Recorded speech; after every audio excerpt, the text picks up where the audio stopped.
And welcome again to the Destination Gettysburg podcast. It's a great month upon us. Depending on when you're listening to this, it might be a little bit later in the year, but nonetheless, today's guest you can visit any time of the year. We are talking today with the folks from Mr. Ed's Elephant Museum and Candy Emporium. It's a mouthful, but it's a tasty mouthful.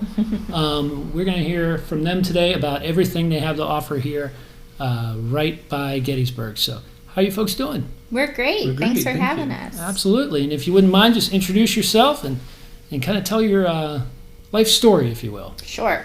I'm Nicole Bucher, and I am the third generation of my family's business.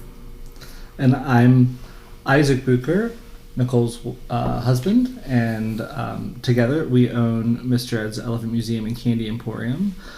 We got started here long before both of us were born in 1975. Mr. Ed, Nicole's grandfather, started the business just a little bit down the road, and it originally was kind of coined the area's most unusual or unique general store. Mm-hmm. And in the early 80s, he moved up here to the top of the mountain, just outside of Gettysburg. And from here, we kind of developed a little bit of a different vibe. He started to display his elephants that he had. He was a lifelong collector. Well, I shouldn't say lifelong.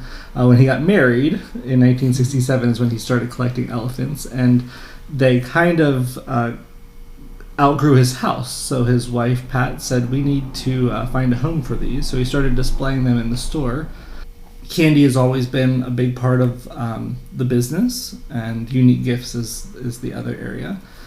And as the years went by, he added a bunch of different things, and then in 2008 is whenever I stepped into the business and started getting more involved, and we started making more of our own things and all these things. So Nicole, you can maybe kind of pick up from there. Mm-hmm. So after getting involved, it took a few years, and then we purchased the business in 2014 and made it a goal of ours to focus more on the candy than anything else with our business. And we wanted to not only just start making our own candy, but making the best of everything that we made. So we got some education and practiced a lot and ate a lot of failures, and now here we are today making some pretty awesome candy and always, looking at what else we can make more. It's a tough job to try out all those things. And Yeah. Well, one morning I can remember in particular with experimenting with a new bonbon that we were making with another Destination Gettysburg business, Mason-Dixon Distillery. I was working on a bonbon that was kind of based off of an old-fashioned drink, and you have to keep tasting the ganache to make sure it tastes good. And I was feeling pretty happy before lunch, so what day of the week was that on? Yeah, I think it was just on like a Wednesday. Okay. Nothing exciting, but yeah, that was fun. But we, I think, have most enjoyed inventing our peanut butter candies.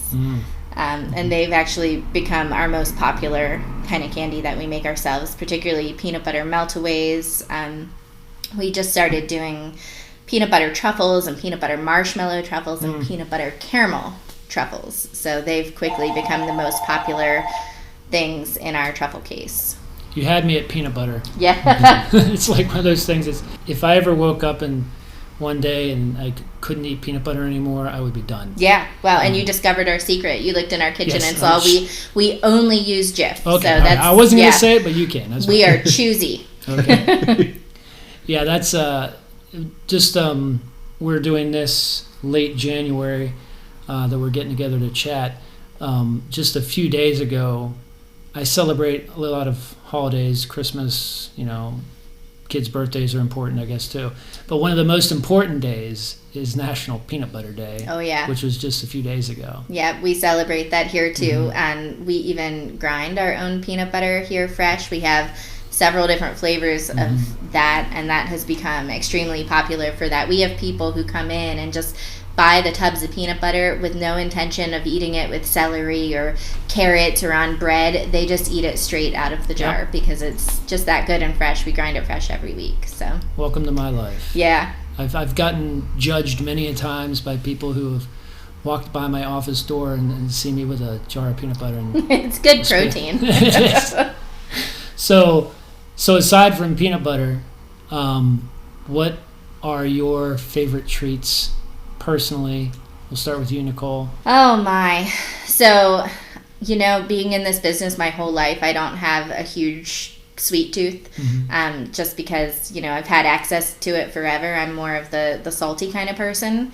We make a candy bar that is, kind of made especially for me. I like the crunchy salty. So we do a milk chocolate candy bar and coconut, which not the chewy kind. It's the toasted coconut, so it's crunchy, and then potato chips.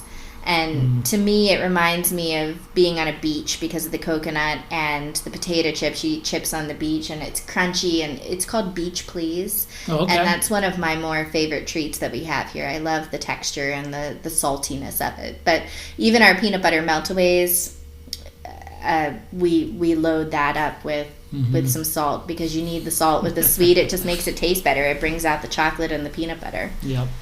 I can respect that. And you? So unlike Nicole, I did not grow up in a candy store and have the world's worst sweet tooth. So I can't keep out of really anything that we carry in our store. If it's being bagged or it's being made, I'm the first in line to try it.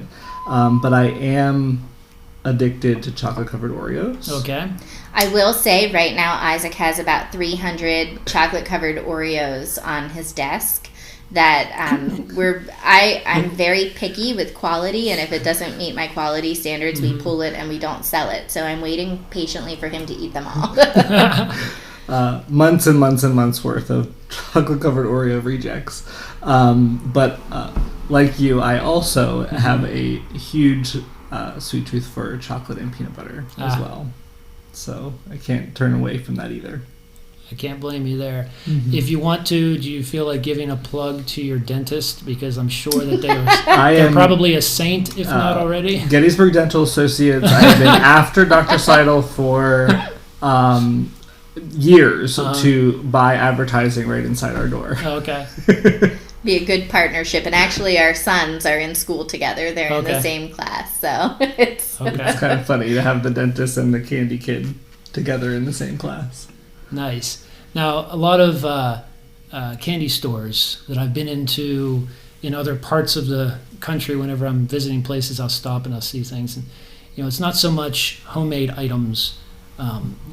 It's just maybe fancied up a bit so it may look like it, but you do a lot of homemade items like your fudge, pretzels, chocolate-covered pretzels and so forth, which are just amazing. I saw some of them in the office last week, and I had to grab a couple. So thank you for that, by the way. Yeah, no problem. But the peanuts, you roast those, and I say it's a unique process because it's not just a regular machine you're using. If I'm correct, you have a antique way of going about that. How's that work? Yeah. Did you want to talk about that? You've roasted more peanuts in your day probably than I have. So at our store, we have a early 1900s coffee roaster that is used to roast peanuts. So we get our peanuts in 50-pound bags, and they are raw, and we roast them here every week, and it's been something that we've done ever since the late 70s, and it is something that people come to us and say, these are the best fresh roasted peanuts around.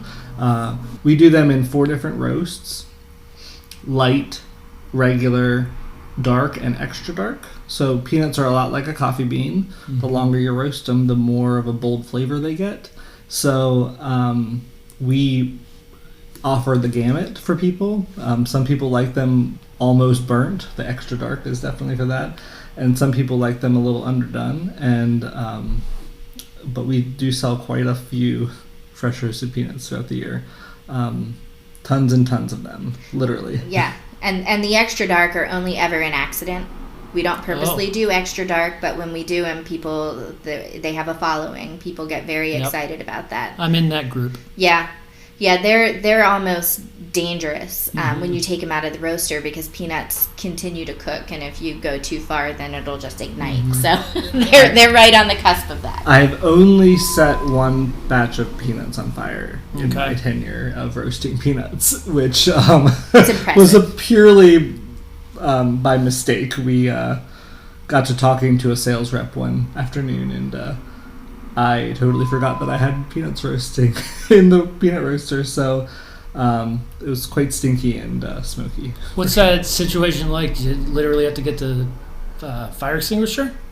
We just doused it with water. Okay. So we dumped it out of the peanut roaster and in a metal container, and then we took the hose to it and made it all better. Fortunately, none of the peanut roaster, it's a very dusty process, so we don't have those inside the building. They're all in a shed outside. Yeah, but you ought to be here on days that we're roasting. The smell just going through the air is incredible. I should not be here on the day you're roasting. Yeah, that's one of the things that makes it the reason why people like your peanuts the most, is because whenever you go to any other place, I can't think of any other place off the top of my head that you can get those different roasts. And now our peanuts that we make here are not salted, but we have found that people don't miss the salt. They're not salted. They're not salted. They just the freshness of the peanuts speaks for itself. Wow.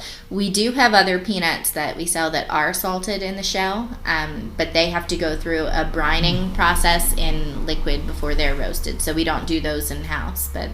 What made us famous was the fresh roasted ones. That's amazing, because I've had different types of them from here before, and I've never thought whether or not they were salted just because they taste so good. Thank you. That's good, amazing. Because that's probably not good that I know that now, because, but now I'm probably just going to eat them all. just fair notice. Well, good. So obviously you're built on elephants, a big part of your backstory. It's hard to miss when you're here. Even being in your office, which people don't see, there's elephants all over the place. I don't know if there's notes written on the bottom of what year they were from and so forth. I see some years around on some of the items. But when you're walking up to the building, there's a very big elephant out front. And if you're hearing things, if you think you're hearing things, it's not the case. It talks to you. Yeah, that's our girl, Miss Ellie. Miss Ellie, okay. So what's the story with the talking elephant? So back in the 80s, I think it was, Mr. Ed found this elephant in, I think it's Kings Island, Ohio, is where she came from. At that time, whenever he found her, her eyes moved and her ears moved, and he brought her here and gave her a voice, and she's motion activated, and actually she's been not working for the last several months, so we are in the process of getting her laryngitis fixed that she has. So hopefully in the next before Valentine's Day at least, we'll hopefully have her back up and running. That'll be exciting. Yep. He strapped her on the back of a U-Haul trailer so you could see her driving down the road, and he drove her from Ohio to here. Can you imagine being on the highway and seeing a big elephant?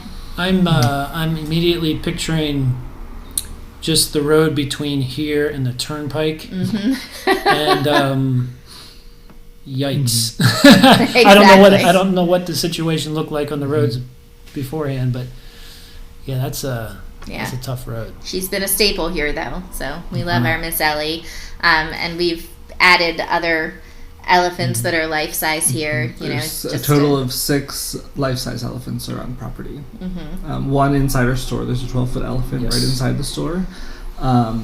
There's a very ironic thing that I want to mention about Miss Ellie is that she has 3 different sayings that she goes through. So each time she's activated, she says a little different story.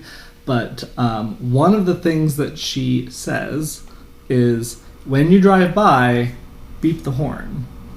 And when I'm sitting in my office, there are numerous times of the day where people are driving by our store beeping the horn.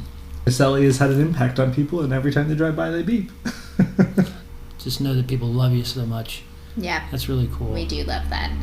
And it's nice, every time we're out and about, the number one question that we get asked, it's not about Miss Ellie, but it's about something that's next to her, which is our trees. We have a forest, and we hang, depending on the season, there might be flip-flops in the summertime, candy canes at Christmas, Easter baskets, everything. That's the number one question we get asked is, what's hanging on the trees right now? Or what are you hanging on the trees next? So it's nice to know that the outside of our property has had such a big impact on people. Maybe bring a smile to their face when they drive by.